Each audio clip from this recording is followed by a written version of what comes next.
Prime Minister Narendra Modi addressed the nation ahead of the rollout of the next generation GST reforms, which came into force from today, marking a landmark simplification of India's tax structure.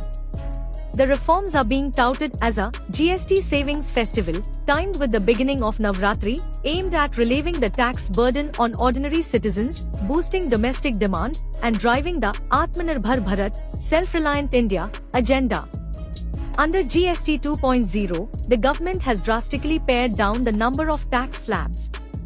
The previous 4-tier system, 5%, 12%, 18%, 28%, has been consolidated primarily into two main slabs, 5% and 18%, with ultra-luxury or sin goods placed under a 40% tax or retaining existing higher cess rates.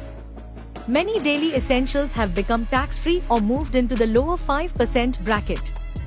Items now exempted from GST include roti chapati, parathas, khakra, paneer, and UHT milk.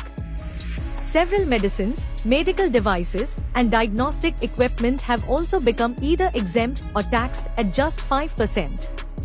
Health and life insurance premiums are among the services made entirely GST-free.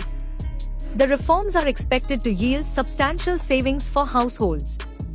In his address, the Prime Minister emphasized that income up to 12 lakh rupees is now tax-free, as established earlier, and that combined with the GST changes, citizens will see significant relief in cost of living, on food, medicines, personal care items, hotel stays, travel, and even vehicles.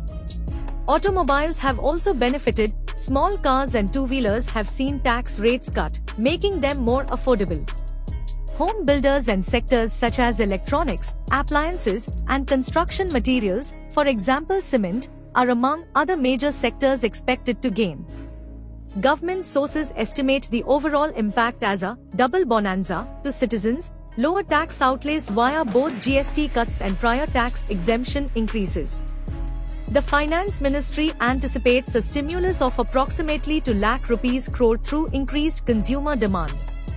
The Prime Minister also reiterated appeals to support Swadeshi, to buy Indian-made products, asking citizens to choose domestically produced goods in order to strengthen manufacturing, foster investment, and ensure that every state becomes an equal partner in India's development journey.